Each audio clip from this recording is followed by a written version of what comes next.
Good after, good Hey. oh, how is it, Wentz? How do Good you? after evening noon. Yeah, it's much better when it comes from from the original there.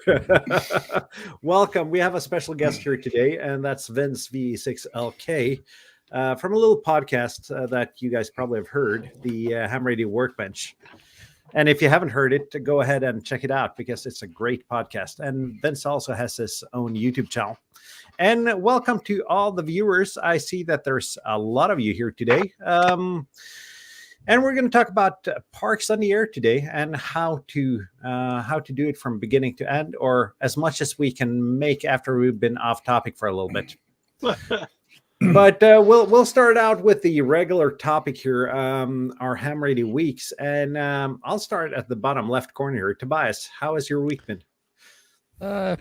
My week was not a lot of ham radio as usual.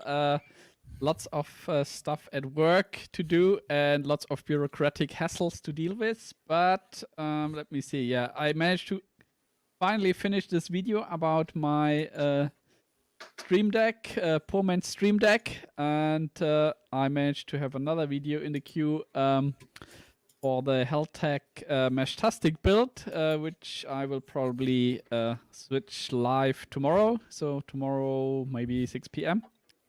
And then I finally found the reason for some of my audio problems, this dodgy USB connector. So I solved the problem once and for all. And hopefully my randomly disappearing audio issues are also gone now. So that was it from me. That was my ham radio week. But does that USB cable run wirelessly now? No, it you goes cut it in two? into the bin. It had intermittent connections. I just realized when I connected my mobile phone, gently touching the cable, and it was disconnecting and reconnecting and disconnecting and reconnecting, and that completely confused voice meter potato. Did you try a LSB cable instead? What cable? Sorry. LSB. No. Well done. Yeah, right. It was the wrong sideband on my cable. That's it. So yeah, but I got to say, you did the only right thing there, Tobias. Any cable like that, the only sensible thing to do is snip it in half. And you always because it will disappear in the bin, and then half a year later you will drag it out again, and you will have much fun, or mixing up your charging only cables with your data cables and all kind of joy. Yeah, you always cut a broken cable, no matter what kind of cable it is, because then it doesn't somehow make it back into rotation. Yeah. Yep. So Walt, what have you been up to this week? Had a good week. Started the week out for the first time. I got out and used the Mad Dog coil I got from my friend Marty there, VK4KC. God, I'm getting better at remembering other people's call signs. Anyway, he sent it up to. That thing was awesome. I like that thing a lot. So I actually put in a word to Marty for you, Morton, there. So maybe get one sent to you. That thing is awesome. Is it as well constructed as it looks? It's a tank. It is. It's well. I say this in all my videos. People go, do you like your Slide Wonder DX better than your Wolf River? And I say I don't want to compare them. I don't think any of the other manufacturers want me to compare this one with theirs. Trust me. It's a really well built. Marty built a heck of a coil. It looks really well constructed, and I like how it's done it both with the sliding collar and the possibility to tap it like a buddy stick coil. Yeah, it was awesome. And then tuning it for me, it was a little bit of it took me a little while, but I mean, hey, I'm tuning it 3 times. You know what I mean? I tuned mine. I started obviously on the highest band, because then as I worked my way down, I tuned it for 10, 17, and 20. But it tuned up, worked well, and I had a lot of fun with that. So that was the beginning of the week. What was it, Thursday? A couple days ago, I got out. I built a Ribicoff again over at the top of a parking garage. And what I did was I took the ground side, and I got a metal flagpole holder. I wrapped wire around it and drove the Jeep over it. So I kind of did a couple between the metal flagpole holder and all the rebar underneath it on the top of the garage, and put the 25-foot, with a 4-to-1 on Ribikoff antenna up. And holy smokes, man, it was like being by salt water. It was pretty amazing. The funny thing that happened to me, the best contact of the day, I was all excited. It was a club over in Western Sahara. And, I made contact. Ooh. He's like, you're 5.7 booming signal here into, North Africa. Da, da, da, da. I was like, oh, yeah, you're great, whatever. Finish the QSO. And I go over to hit the camera to stop the camera, and I had never started it. I was like, I know that exact feeling. The video, I was like, yeah. It's just like I mentioned last week when I had my first sideband QSO with Japan, and turned out that the camera wasn't running. Yeah, so I was sick with that. So I don't know. It was been a great week. I really have had a good time, and this week coming up for us, for me, I'm going to only work 4 days this week. So Friday, being Good Friday here, and it's a holiday. I'm trying to decide what I'm going to do. I'm going to maybe get out, depending on the temperature. I might get out on the beach and do something this upcoming week. I mean, obviously today is not, or tomorrow is probably not the day to go portable with what's going on with conditions, but we'll see. But yeah, that was my week. I'll shut up now. Next guy. that is, I mean, that's an awesome week though, and I'm guessing that the Ribikoff is gonna be more popular now since the Coffee and Ham Radio guys released their Poseidon antenna, which basically is a Ribikoff. Yeah, good for them. I mean, it is. It's funny. I got an email. I just looked at it before the show, and somebody emailed me and he said, hey, I need to know what's going on. Or I think he actually is in the comments. It's like, I need to know what's going on here. I built a Ribikoff.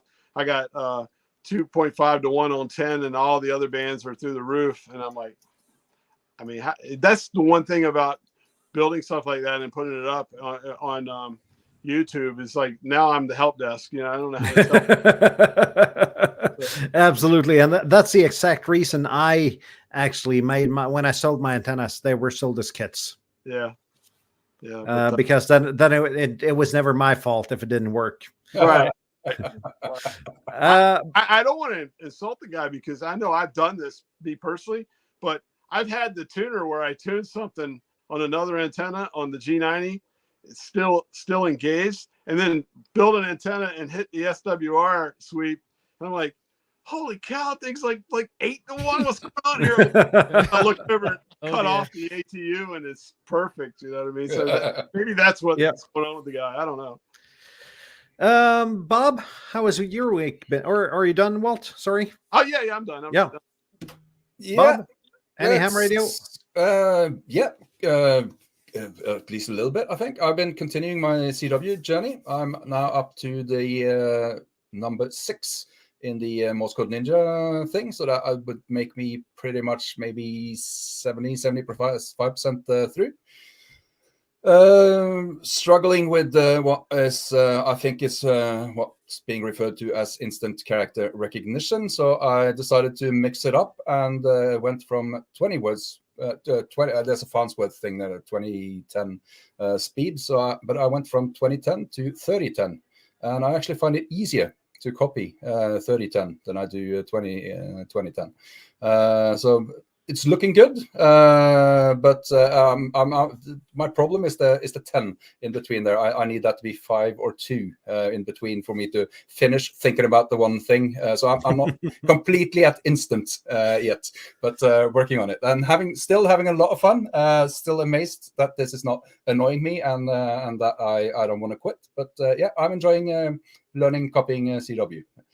And I've done some actual radio. I was a week before this, I was out sick all week, so I didn't do any radio. But this week I managed to go to Lima Alpha Oscar Lima 003, which is a 2+3 pointer, and I activated that about 1 meter from the car, so that was not really a struggle. But there was quite the pile up, and I actually managed to get sufficiently pissed off that I just went QRT. There was a complete lack of understanding of how to behave in a pileup on Well, I hope not on my part, but yeah, I just packed up and left at 27 QSOs or something. And those activations aren't fun at all. It was fun for a while, but it was just this guy just kept yelling. I would guess he had just turned his volume down and he just wanted to be heard and not. Is it that guy that usually yells? No, it was this was someone else. So I don't know, but I promised myself I'm not going to do that, and I failed. So I guess that happens. And I've been doing some parks on the air as well. I discovered that there's a park really nearby that I can actually consider myself inside of and still be in the car. So I've been doing parks on the air with ham sticks and that 5-meter whip on top of the car. That was great fun. I sat there listening to a guy in Vietnam coming in at 5.7. Excellent signal. Hardly any QSB. But of course, he had the biggest pile up in the world, so it was impossible to get through to him. But that would have been fun. It would. Let's see. Anything else I should mention? No, I'm planning for next week. Let's see. If I can share this. Yep. Yeah, I can. You can do that straight away. Fantastic. I'm planning there's Easter holiday here next week. So by taking 3 vacation days, you can get the whole week off. So I have mapped out 10 solar summits that I would like to visit in the next 5 days. So I'm putting this up here to increase the egg on my face factor in case I chicken out and don't go to all of them. So, but I'll do my very best to manage all of them. So that's 2 plus 3 pointers. So that would net me 50 points if I manage to do. Are you sure it's a holiday? It looks exhausting already. Yeah, it is exhausting. I was doing the last thing I was doing before the show. Now I was doing the plan for what order to do them in, how long the drive is, and basically that I'll have time to walk up and down mountains, do activations, eat and sleep. That's it for 5 days. So and drive, of course. So, but I'm looking forward to it. It's I don't know why, but I'm really looking forward to it. So that's my plan for next week. I'll report back on how that went. And you're ripping off the one I had wanted to do as a first activation. Yeah, I think there's at least a few of them that haven't been activated before. The rest of them, of course, Kjetil has been up on already. The fun thing is when you walk around in that part of the country, which is Kjetil's part of the country, either he's been on the summits or there's a picture of the summit from one of the summits that he's been on. So that basically goes for all of them. That's quite fun. I've been speaking long enough. That was my week and my next week. Awesome. Vince? I have been having fun realigning a radio. So I have here in my hand a very popular UKITS HB1B. And I have this idea to produce a video because it's not really well understood in CW what it means to be on frequency and off frequency relative to the other person. And so I see a number of good videos that tell people, oh, you get right on their frequency, don't waste bandwidth. Well, that's all good. But what does it sound like at the other end when you're off frequency compared to the other person? And that's something I haven't seen anybody do a video on. Now, in order for me to do this, of course, I have my HB1B and my KX3 out on the bench. And that's when I discovered my HB1B was not on frequency. Well, this begins a whole new problem. So I had to go into the file folder and look at the instructions. And now UKITS is not around anymore. It's just one of it was a great brand that did not stay. Well, so that's very unfortunate. So then I had to calibrate this radio. So which radio is it? Because the HB1B was released under like 4 names. This is as crazy as the ICOM 7300 being released as 4 different versions, one of them without VHF, UHF, one of them with 2200 meters, and so on and so forth, and different manuals and slightly different things. Anyway, it's been trials and tribulations, and I finally have the frequency accuracy down to within about 5 or 10 hertz. So I'm very happy with that. There is a software routine inside it that a guy can do. So I'm happy with that. And that's a video I'm going to finally get produced this week and get released, because nobody has released that kind of a video. And talking about being on frequency and why you want to be off frequency when you're on CW, like when you're working a pileup, for example. So that's been the technical thing on my bench. And I have been continuing to interview people for my series, One CW Question. And if you're unfamiliar with it, you'll see a key at the very beginning of the show. And this was a key at the beginning of each episode, I should say. So this is a key that was bequeathed to me by a friend who wanted to encourage me to continue my journey in CW. The last I spoke with him before he passed, it was a struggle for me. I still suck at CW as far as I'm concerned. It's just the way it is. I think we all feel we can do better at it. And I continue to find people that have an interesting answer to my very famous question: what's your one best tip for a new CW learner? As I give the patented hand gesture for each one of them. So it's been great fun. I'm currently looking for people outside of North America that want to answer that question and come on camera with me for 2 or 3 minutes. Get in touch with me. My call sign at myrack.ca. I'll type that in the comments. And that's what I've been up to. Awesome. And I mean, I saw you did a video with Øystein, LB8 India Juliet, does it? I think it is. He's a local ham to me. Yes. And I met him, I think I met him on field day last year in September for the first time. And he's just, he'd been diving headfirst into ham radio and CW and everything. And and also ham radio YouTube. And it's so great to see that guys like you that have been doing this YouTube podcasting for a while actually picks him up and gives him a kind of stage to present himself and his channel. Yes, and he had such a great story to tell on his tip, and the way he built to that story was excellent. Some people come on and they say what they need to say in 20 seconds. Some people come on and they say what they need to say in 2 minutes, and each one of them is great. So if you go to my website, ve6lk.com, you will see all of them summarized in text. If you prefer to read and you want the very brief version of it, it's on my website. I've been having a hoot doing this. There you go, Morten. Yeah, absolutely, and it's a great series, and you have a couple of let's say famous hams there as well on the series. So and basically good tips. I need to continue my CW journey, but there has been a lot of things happening in my life lately, so I had to put something on the back burner, and that's those couple of things are producing videos in an insanely high tempo and learning CW, but I'm hopefully back on track pretty soon. I have to say, when we talk about Øystein, I saw a post on Facebook. I don't think that was on YouTube, but I saw a post on Facebook where he did CW on the let's say 370,000 meter band. Which is pretty amazing.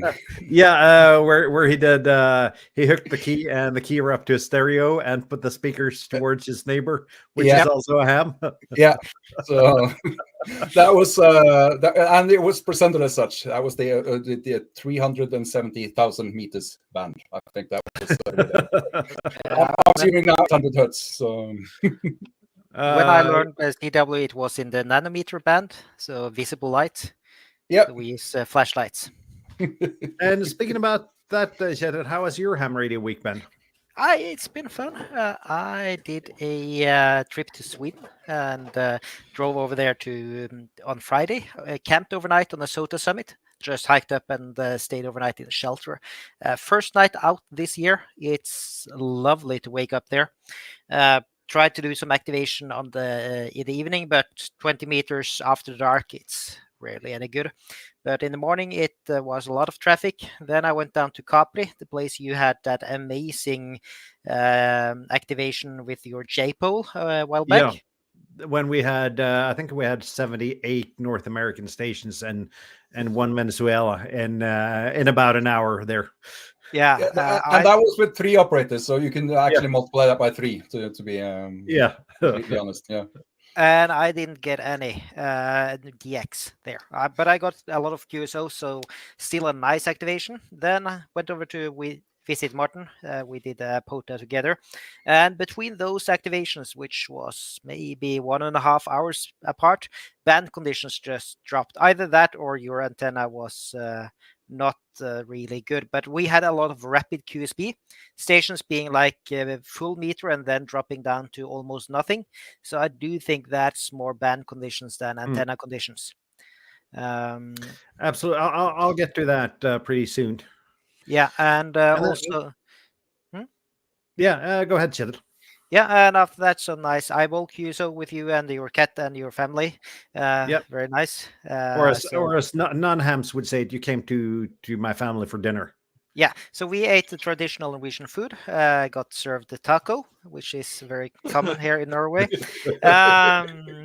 and a long drive home afterwards.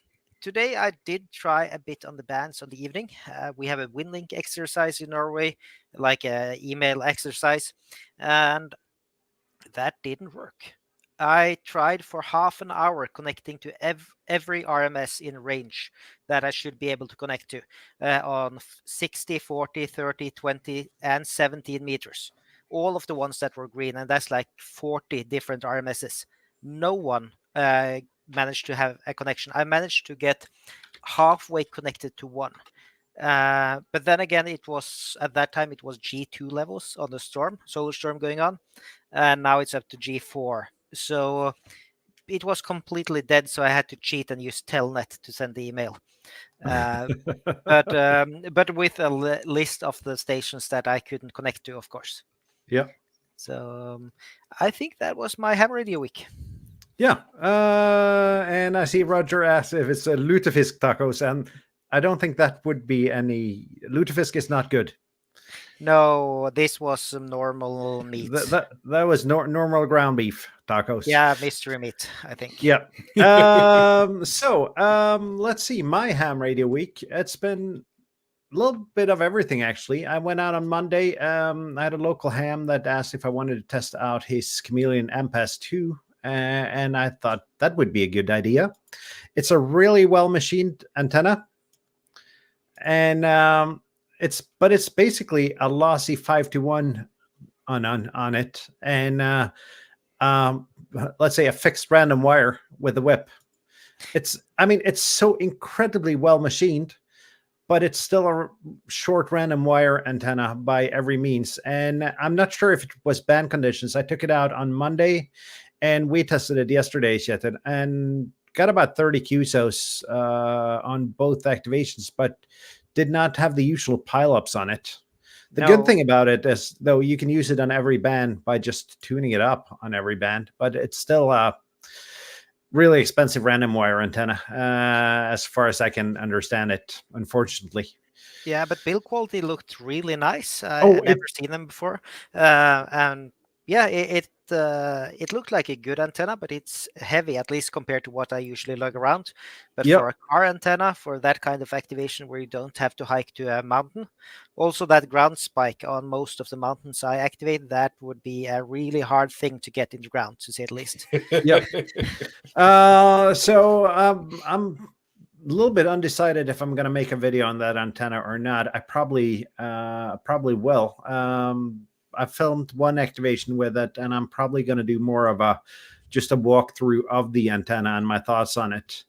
Besides that, I've been on a really long train journey. I spent 8 hours on Wednesday on a train and 8 hours on Thursday on a train. Tried some APRS on the train. Turns out that Norwegian trains are perfect Faraday cages. So that did not work at all.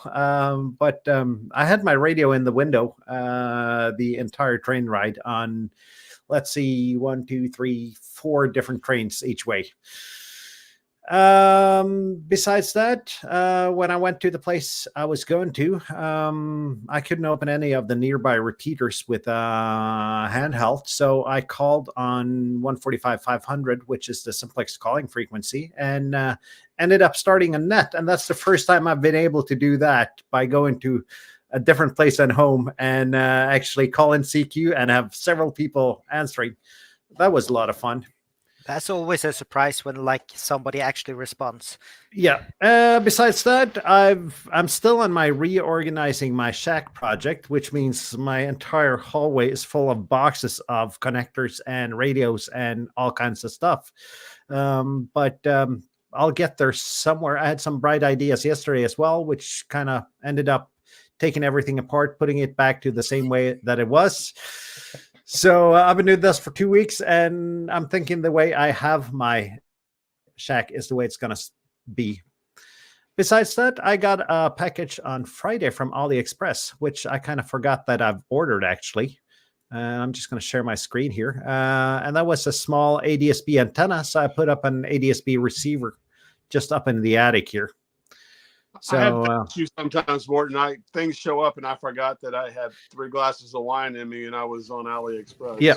and the reason I have it up though is because right here, and that's at least inside my coverage zone, is a military air base. So it's kind of, I kind of want to see what kind of filtering the commercial ADSB services do, and see if I can see any traffic that I can't see otherwise. So suddenly you will see something very quick moving towards your house, and then and then my receiver's out. Yeah. And I guess that's my week and such. Besides so what's the zigzag line here? What we are seeing? That is my coverage area. Okay, and how does it determine that? From whenever a plane showed up, or from where it can hear the planes. Okay. So apparently this plane is gonna extend this little line here out to about here, I think. Or maybe not, because it doesn't move now. So perhaps not. You're not receiving anything from Torp, which is the airport. Yeah, there's a little plane there now. No, I am not receiving anything from that airport. Oh. I did try this from a SOTA summit once, and you was able to pick up planes over Scotland. So elevation there has its benefits. Oh, absolutely. Mine's in it's somewhat of I wouldn't say a valley, but I'm in a low point with some hills around my house, and the antenna is indoors in my attic. So I'm pretty satisfied with that coverage area. Yeah, outdoors is an absolute requirement for this. It's 1090 megahertz. Yeah. So yeah. Then again, I gotta do some. I got to do some fixes on that antenna because it's from AliExpress, and I don't think it has any kind of weatherproofing. So let's see. And besides that, I've just managed to tweak my audio streaming setup a little bit, because I had this old MIDI controller collecting dust in the basement, and I figured I could use that actually as a mixer for my computer. So not exactly radio related, but still related to real buttons, real volume control. Yeah, nothing better than that, right? And a drum pad.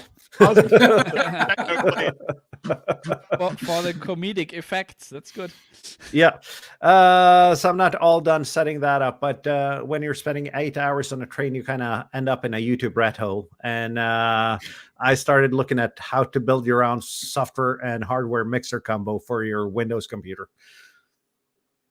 Perfectly normal thing to do, I think.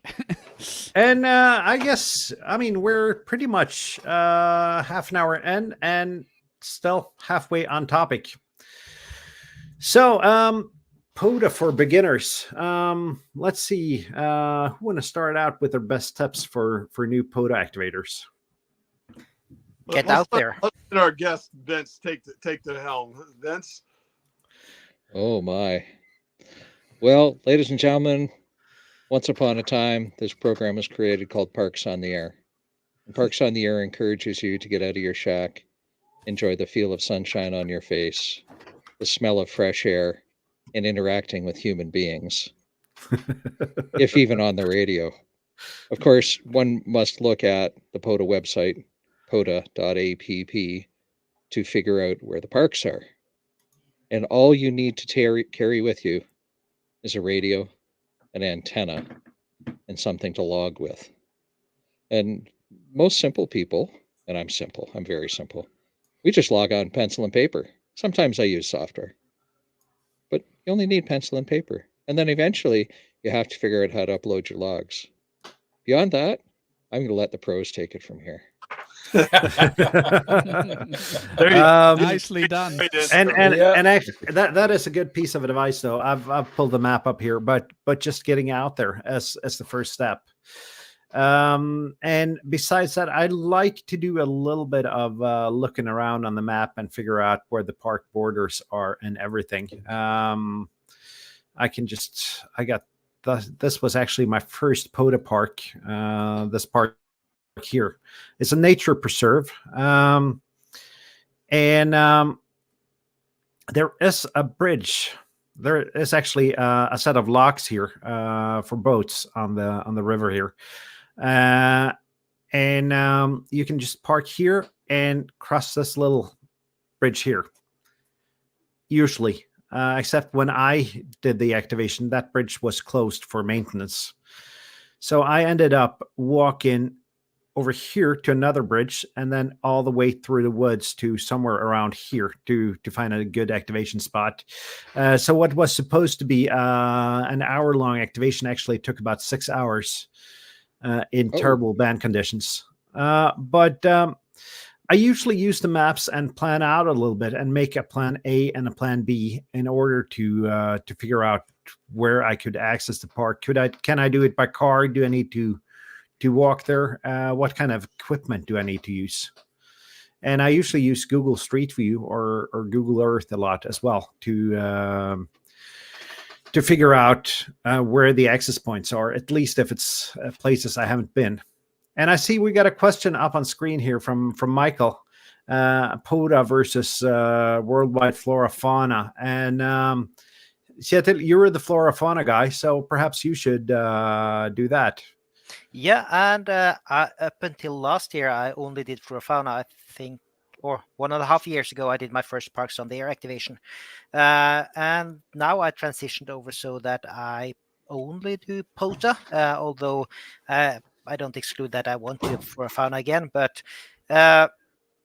basically what changed me over was the usability of the website. It's so much easier to upload the log, so much less hassle. And that's basically it. And he mentions that there's a difference in the amount of parks. In Norway, it's opposite. We have 6 times more references in POTA than we have in flora fauna. Of course, that can be fixed, but still, you just have to get some organizer to add the parks around there. And what can be added varies a lot from country to country, like which rules apply to rights of access and stuff like that. I think too, I'm going to speak from a North American side of it. POTA here, like right now, any afternoon in North America, if you go up and down the 20-meter band in voice, it's wall-to-wall POTA. And 2 or 3 years ago, on an afternoon in March on 20 meters, you would see 3 or 4 spots there, here or there. Somebody maybe calling CQ or whatever.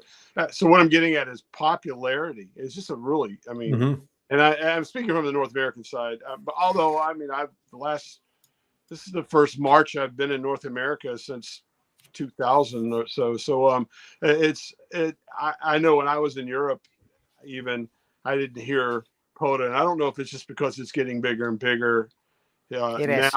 POTA has grown significantly over the last 2 years, but most of the growth has been the last year. I think at least it feels that way. When I did my first activation New Year's Day 2 years ago, I could barely make 10 QSOs. Yeah, to say it, my first or my second POTA activation. The first one I tried a bare bones POTA because it didn't have a flora fauna reference, and that was a hard activation. I barely got 10 QSOs in there. I think I had to cheat by using FT8, just getting some random QSOs in the log. The next one was a mixed, like it was in both programs. And at that time, I did POTA first, and I couldn't get it activated. And then I spotted flora fauna, and like the pileup just started, like instant pileup, which still happens in flora fauna as well. But POTA has grown so much up over the last year that now it has a huge hunter base here as well.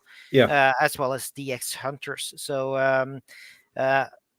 and it's a bit off topic, of course, but still, use the program that has the most references near you, the one you can accept. If it's POTA, if it's summits on the air, if it's GMA or something else. The basic point is getting out there and having fun, and don't care too much about which program you're in. It's more important to be out there and have fun. If you It's have fun to hunt too. I mean, I think what I want to do, maybe I don't know if I'll do a video, but one day I'm just going to go out to a park and not spot myself and just do park to park and see how long it'll take me to get to activate the park as a hunter and get in. You know, POTA's getting so big here that should be easy for me to do. It should be, and absolutely. And when you call park to park, I mean, people tend to break the pileups with that. And I see that Ham Radio Dude's got a point here. It's a really good program if you're unable to operate at home. And it is actually, when I got my license in 2020, there wasn't any POTA here. The closest thing was Soda, but and then everything was focused on operating from home. But I've noticed that I do about 80% of the operating I'm doing is portable, and usually it's POTA, and that's just because of that instant pileup factor.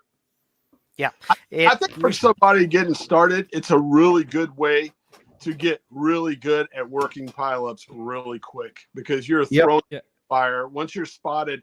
You know, it's kind of funny. You know, you think back 3, 4, 5 years ago, and you spin around the dial or look at the waterfall, and you'll see somebody working a pileup, and it's usually like, you know, somebody in an exotic location or something, or DXpedition or something with crazy. kilowatts of power and a really big station, right? And now you can do it yourself. You just get out in the park and people will come. Yeah, and now it could just be, you know, the average guy that's just at some park in Maryland or wherever near me or whatever. Just watch the video from Tim, Golf 5 Tango Mike. He did his first POTA, and just watch his big smile at the end of his first pile up, and then you know, you should try it as well. Yeah, and actually, you can go out with something like this, a cheap, not very good Chinese QRP radio, and you can still get a pileup. Yeah, and at least if you don't do too many compromises. There's a video coming on that next week on my channel. But if you otherwise, you'll be able to have the pileup no matter what kind of station you have. I felt about POTA that I actually have to try to avoid POTA. Like, I want a DX. I consider myself a DXer more than anything. I go out and hunt DX when I build an antenna or whatever, and it's almost impossible sometimes because the band's just full of POTA here in North America. You know, in an afternoon, it's kind of. Now, I'm not complaining. That's good, and more people that are operating, the better, and more contacts we're all going to make. But it really is that popular. What I'm getting at, it's just amazing how popular POTA is. And that's So I'll put the beginner spin on this now. So we're all experienced operators here on this stream, and we all clearly have drank the Kool-Aid, and we're all super excited about being at the other end of a pileup. Not everybody is. And I went out with a friend for his first POTA activation. We each drove an hour and a half to meet each other off in the middle of backcountry, as it turns out. And he's like, no, I don't like those pileups. I don't like the thought of stepping on other people to make that contact, or people stepping on each other to get to me. That just doesn't make me feel comfortable.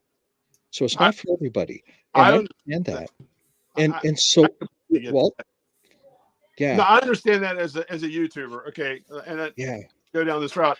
And so I got a lot of people that when they see me spotted, you know, I'm not saying I'm Mr. Popular or anything, but people know who I am. And so when I'm spotted on there, my pileup is just unbelievable. And mentally for me, I'm like, man, I feel so terrible because there's people that are always saying, man, I want to get you in the log. I want to get you in the log. And I'm just, they, on the other end, they're thinking I'm ignoring them or something, you know what I mean? Or I'm not coming back to them or whatever. It's kind of why I don't really, even as an operator outside of POTA, like calling CQ. I like hunting more than I do being the guy calling CQ. But but I know your friend's feelings there. I get that because, you know, I okay, guys, I got to go. Bye. You know what I mean? And I'm sitting there inside myself. I'm like, man, I feel like a jerk, man. There's so many people that wanted to truly talk to me, and I just can't do it. You know. Well, so let's keep that hunter theme going for just a minute. All right. So now, if you've got mic fright, if you're nervous about your first time going off and doing POTA, but you really want to get out and get some fresh air and get away from your desk and reap all the benefits of working POTA, WWFF, Islands on the Air, Walmart parking lots on the air, whatever your program is, then go off and be a hunter. Because as a hunter, you get to operate in the great outdoors where there's next to zero noise floor, which is a tremendous benefit. All you have to do is either scan up and down with the VFO and listen for people or look at spots like what's being shown on screen now, and go hunt people, and you can log them as an activator. In the POTA system, you can still get to your 10 to do your activation. As Mike pointed out in the comments earlier, you need 10 to get a successful activation. But even if you go out and activate, it's still successful in my mind. Yeah. So you don't have to get to your 10. So go off and be a hunter. And that's a slow, easy way to introduce yourself to it. Absolutely. And there, I like to say that there's no such thing as a failed activation. You got outside, you got to play radio, and you got to learn something. Perhaps your antenna wasn't good enough. Perhaps you had bad coax. Perhaps you didn't bring everything you needed, but you made something work and you learned from it, and you can correct those mistakes on your next activation. I have to say to as a comment to your friend Vince, 1 year ago I didn't think I would enjoy being on the receiving end of a pileup. I pretty much didn't speak into a microphone on anything but local rings and 2 meters. I would do FT8 and very very little SSP. I went with Morton to one of his regular parks for an activation. We did a 2-operator activation there, and I was completely hooked. That was wall-to-wall pileup for 45 minutes, and we passed the mic back and forth. Yep. Since then, I don't think I maybe I've done 10 contacts on FT8 since then. I was completely hooked. So maybe if someone brings your friend along and just shows him the rope for that first time, then maybe he'll get hooked as well. It could be.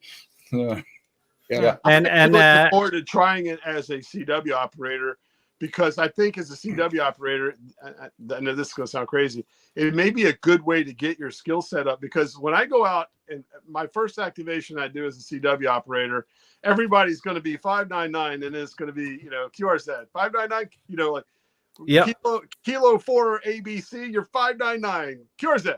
Kilo, just giving them there. I mean, I know how I'm just being honest. I know it'll be stressful to have a CW pileup. So you just like, as you're learning, I know that, and it's going to make you really forcing you to, as you hear and then give and then send their call sign is about all you're doing. The rest of it's going to be, mechanical. I don't know if that's a bad. Vince, you're more of a CW operator than me.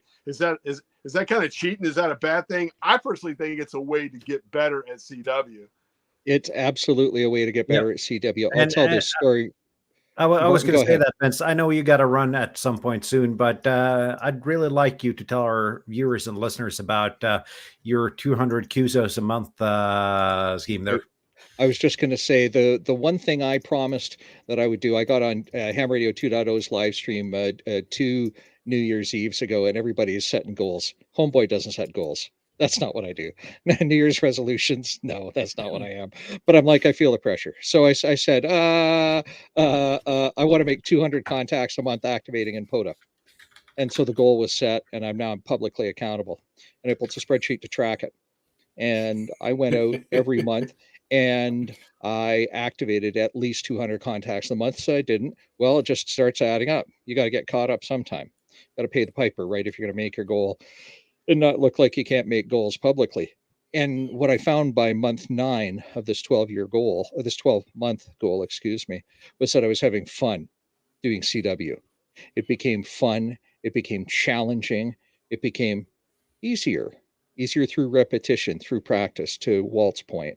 So if you can get out there and do it constantly, consistently, you'll get better at it, and you'll have a whole lot of fun at it. I even did something crazy on World Amateur Radio Day. I was a Radio Amateurs of Canada special event station, and I parked myself at a POTA location, and I worked almost 300 contacts in 18 hours. And so that was nerve-wracking as heck, because that was very early on in the year that I did this.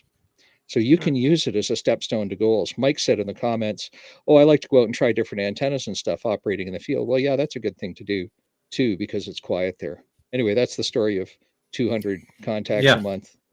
But that is and that was an inspiration to what I said when we had all of you Ham Radio Workbench guys on, that I am going to do an activation by the end of August this year. I'm trailing a little bit behind now, but I still have time to get back on track, so I'm hoping to be there. And it's something about being publicly accountable for what you've set as a goal, and there's something about pushing yourself to learning things, and it's gonna be rough at the beginning, no matter what kind of mode you use, and no matter how you use it. My first POTUS wasn't fun at all. It was struggling with equipment and not knowing what I needed to do at any given point during the activation. But you'll get there. I had the same experience with SOTA. Like, I started with SOTA. That was my first portable operations, which was really fun. I'm just going to say 7-3 and thank you to Vince, because he's gone black, so I guess he's on his way out. But thanks for being here, Vince, and thanks, guys. Hope to see you soon. 7-3. 7-3. Yeah, like, the point there is learning and just trying out, and you don't have to. You don't have to do it comfortable. You don't have to run a pileup. You can just do hunting. It doesn't have to be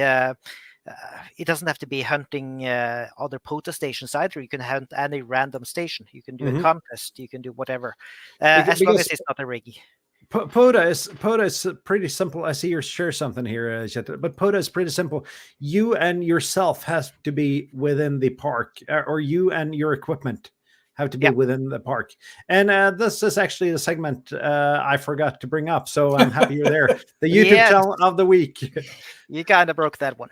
This is the YouTube channel of the week. That is Lone Wolf HF, and he does some really nice videos about POTA. You can see it's always comfortable.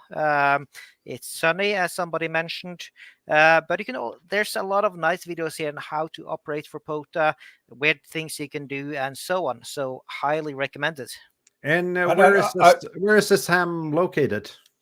I believe he's located somewhere over in the UK. Not that I know exactly where. No, but that is as close as I was thinking about, though. So and everyone, you can see here, he's got 129 subscribers. So just let's make his day.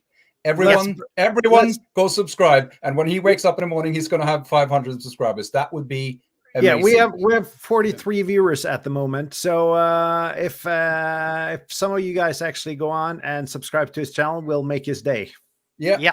So highly recommended channel. Go over and look and learn something about POTA and operating portable outdoors. It is fun, and it looks really scary. So POTA is one really easy place to start. Usually those references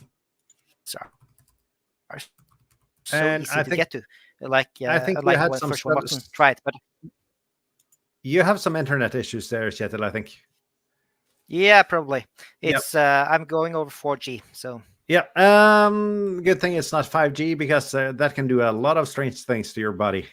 I can switch to 5G if you want. But Yeah. Ask but, Mark, yeah. he's a big friend of 5G. Seriously though, I see Jürgen's got a great point here. If the pileup gets too big, reduce your power, and that's also a good tip. And you talked about our joint activation about a year ago there, Bob, you got me hooked on using more than QRP for POTA actually on that activation. You brought your 891, and when we had, I'm not sure how many North American contacts we had, but there was a lot. The video is actually called North American POTA Pipeline or something. So that was my first DX experience doing POTA. It is so fun to get DX, and I saw a video. Don't remember who it was, but it was one of those big US channels, and he got a DX station. I think that was Oscar Echo for Juliet Hotel Whiskey in the log there, and you can see the joy on his face, like, "Hey, DX!" It's like us getting North America. That was my Kate MRD. I saw his video yesterday, and first it was Jürgen, and then it was Stuart M0 TTQ. Yeah, that feeling never goes away either. That feeling never goes away. No, for a long time, and is every time you hit, Oh, it's the best feeling in the world. I had a POTA. I think I talked about it last week as well. I had a POTA last week where I was in 17 meters because of some contest, and first set a QSA with a guy from West Virginia, and then I called QRZ, and I got a Japanese station. Really.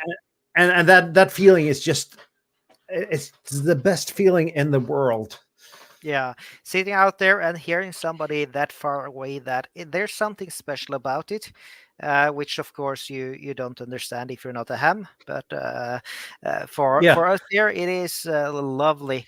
Or getting somebody that's in another park or another mountain or something like that. It's also fun. I want to touch on one thing though. I see we're getting a bit into the show, but I want to touch, since it's for beginners, I want to touch a little bit on equipment and kind of tell people that you don't need all that expensive equipment to do this. No, you can get cheap equipment, you can get used equipment, you can build your own antennas if you want to, or you can buy them. Like, there's so much that works here, but and it also depends a little bit. Is it a drive-in park? Is it a park where you got to hike for 8 kilometers into the woods? But usually if it's a drive-in park, any HF rig, any battery, any antenna will do. Yeah, and if you're a complete newbie on doing radio, like if you've never done it before, try it out on somewhere flat near where you live. Don't hike up a mountain or go far into the bush and test it there. Test it close to where you live. Or go with a friend that's done it before. That's if that's a possibility, then do that. My first portable activation, which was a SOTA actually, but the same principles apply. It was about an hour and 30 minutes hike up a mountain, and I brought FT450 and a big lead acid battery, and I'm not going to do that again. Was this Lindeklippen? Yep. That's quite a walk without the lead acid battery. Yeah, and then it was minus 20 degrees Celsius, so I ended up not using that radio either. It was just too cold to activate. Yeah, my first activations were also with a Kenwood TS480 SAT, which is a huge radio and lead acid batteries and heavy gauge steel wire antenna. Which also weighed quite a lot.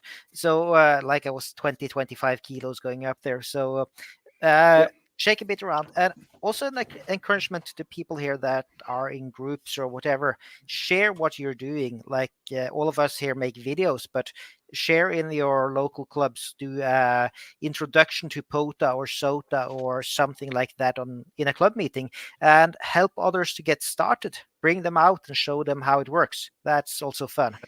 Yeah, and you actually go ahead, Martin. I'm sorry. Yeah, I just see Shane's comment here that it's an amazing feeling when you get that DX. He's talking about Foxtrot for Whiskey Bravo November, and I've noticed after a while you actually get to get somewhat of a relationship with your hunters. You have the same people hunting you. You have like Jürgen, who's in the chat here. That's always 5'9" plus 20 from Austria. You have Victor Echo 1 Sierra Kilo, Stephen from Nova Scotia. He's always 5'9" plus. And you kind of, and all the other hunters, and you know them, and you can actually work them even though they're a 2-2, a 1 something, because you know their call signs so well. Yeah. I'm at the point now with some of these people. I don't have to hear any bit of the call sign at all. I hear the voice.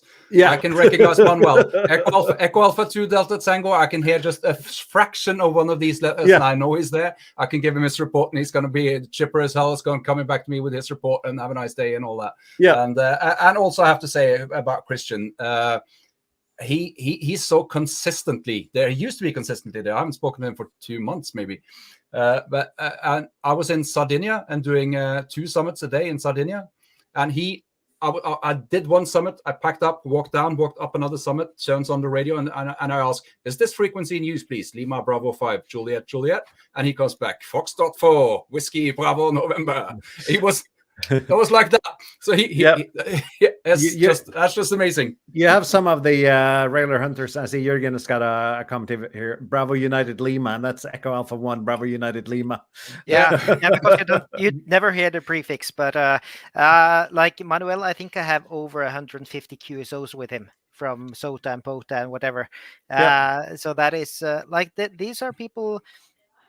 There are a lot of people I would like to meet, like do eyeball QSOs with as well. Absolutely, and it's just it's a fun way of connecting with people across the world. Even though you don't have long conversations with them, you kind of, after a while, and especially if you haven't heard one of those activators for a while or hunters for a while, you kind of start wondering why you haven't heard them for a while.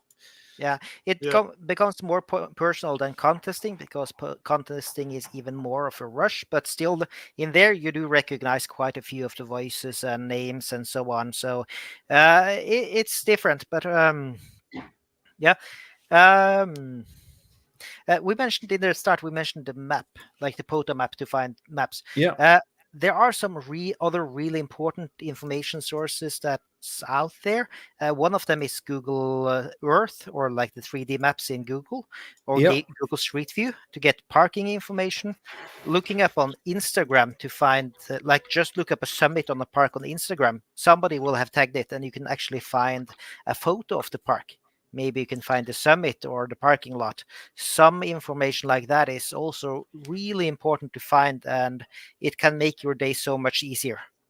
Yeah, I have a video called how to do a POTA from planning to submitting logs. And I'm going to show the same place here, because this is my home park here. And I usually use that little guy here on Google. Just put him somewhere in the park, and you can see that right here is not a good place to activate. And those of you who have seen my videos, you've probably seen these surroundings a couple of times. But if you just move a little bit up here, there's actually a parking lot here where you can activate. And you can see that there's a parking lot over here, which you can also activate. And you can see that there's a campsite here. So during summer, this is not the best spots with 50 campers and all the noisy equipment. Yeah, and same place if you're looking at, for example, 3D maps of a summit. Some of the places Bob is going next week, they can look really easy on the map. And when you then start looking at it in a 3D view, you may see that the route you planned maybe wasn't the easiest anyways. And when you go there, you'll get a surprise.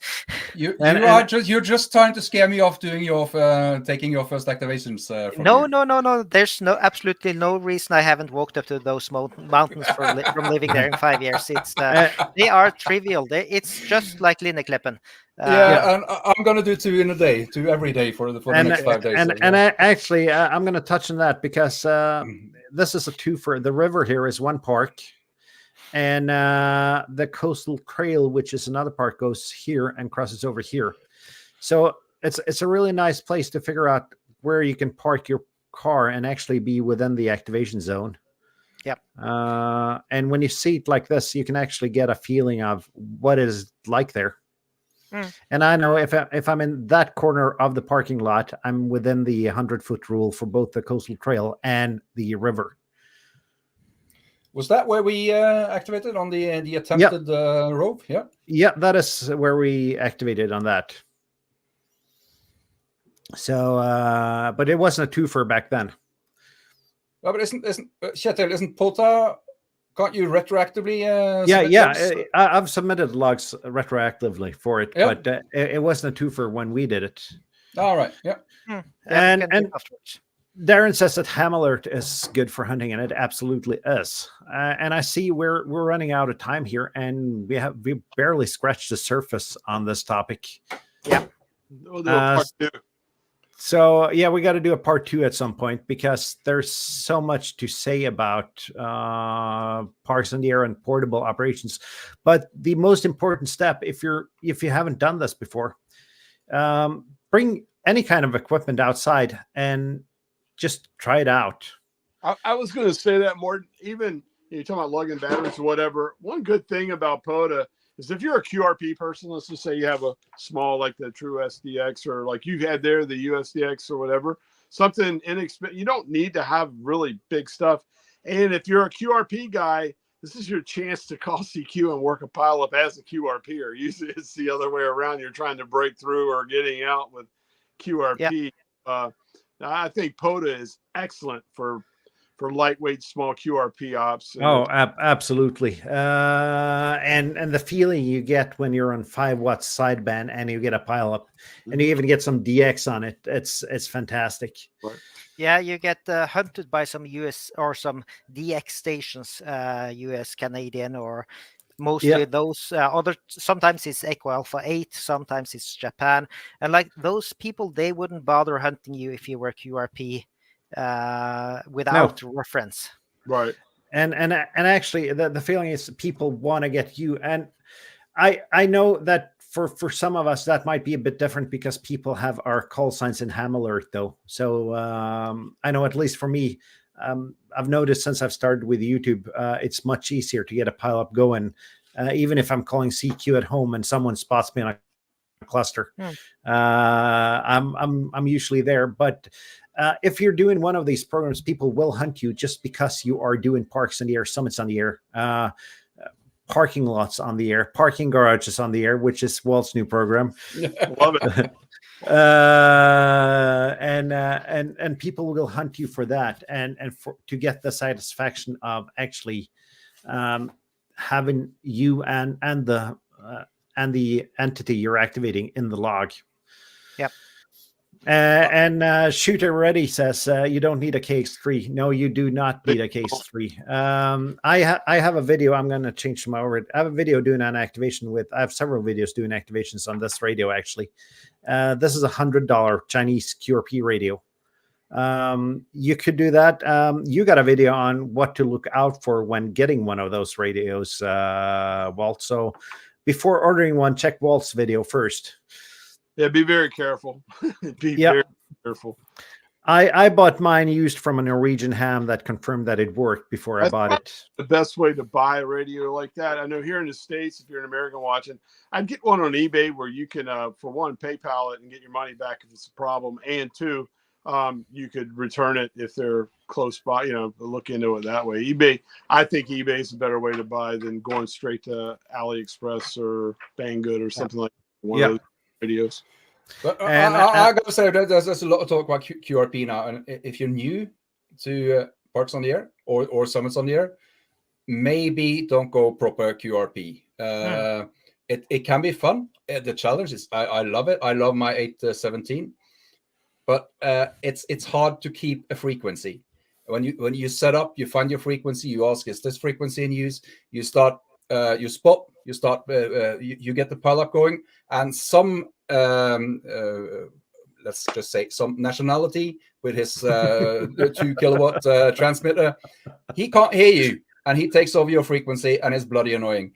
So I would say if you're going to do this, as a beginner, maybe don't start QRP if that's an option. And as for yeah, equipment, I'd like to make one recommendation as well. 20-watt radio. Now, Walt, you can do your G90 speech. That's what I was going to say. If you want a simple radio for portable operations that does pretty much everything and does it well enough, the G90. It's really hard to beat that radio for the price. Yeah, So, absolutely. And I was just going to extend a little bit on that. I'm going to say, if you're new ham, don't go QRP. If you've been a ham and you know a little bit on how to operate and how to optimize the rest of your station setup, you could just as well go out and do QRP. Another thing I would say to do, if you're a new ham or whatever, I don't know if you can see this, get on and set up a profile on the POTA, on Parks on the Air, POTA.app. Set up a profile, get in there, log on, and then look at the active spots and just go listen. You're really going to learn a lot from listening to these guys working pileups, and it'll be funny. You'll watch the guys keep popping up and popping up and popping up as people respot them, whatever. It's a good way to kind of get a feel for what's going on. And if you're full license and ready to roll, hey, try to break in. That's another thing. POTA's good for people who have to learn how to break a pileup. I did a video on breaking pileups, and yeah, you can breaking a pileup is an art into itself, and POTA activations is a good way when you're hunting is to learn how to break a pileup.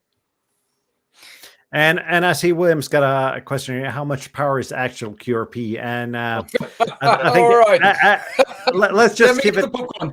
Let's keep it civilized and say that actual QRP is 5 watts or less. But people will refer to more power than that as QRP. Yeah, you're not going to head into that. The rules say 10, so 10. But CW Whose is 5. Whose rules? Most contest rules. So SSB is 10, QRP, CW is 5. But like for CW, of course, you don't need any power at all. You can do it with 5 milliwatts and still get through everything. As far as I understood, I don't do CW. I just hear it's perfect. And Darren says that QRP is less than a kilowatt, and that's just for certain southern European countries.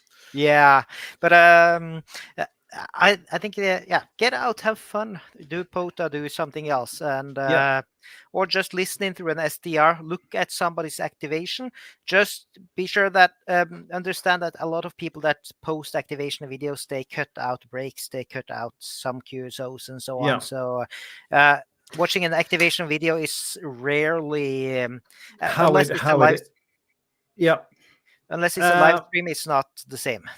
Exactly, and it's not like when you see my Kate MRD do his videos, and it's not like when you see me or Sheta do our videos either, because we cut out all the breaks. We cut out the 20 minutes of calling CQ without anyone coming back to us. So, and the reason we do that is because it's not exciting for you viewers to watch that. It's not necessarily because we want to boost our performance, but it's to cut out the boring parts for you viewers. Yeah, it's like usually my activations are maybe half an hour, and if I show a lot of it, it's 5 minutes of radio, and then the rest is either it's nothing, or it's like people having issues hearing my call sign or stuff, or some longer QSOs or whatever. Yeah. So I usually tend to show some of the regular hunters just to give them some credit, and then the DX stations that I get. Yep. If you remember to record them. If I remember to record them, that is a good point. So my new regime is, no matter if I'm making a video on it or not, I'm just going to keep the camera running. Right. Yeah. And on that note, we are almost 10 minutes on overtime here. And I don't think we've had this many viewers since Ringway Manchester was on. So this is absolutely a topic that people like. So we'll be back with the part 2. I'm not sure if that's going to be next week or sometime later, but we will do a follow-up to this. And we also have a Discord. If you have any questions, just check the link down below, and you can come there and ask us any question you have about POTA. And I guess that's it for now. Until next time, guys. 7-3. Sounds Have a good, guys. 7-3. Hi guys.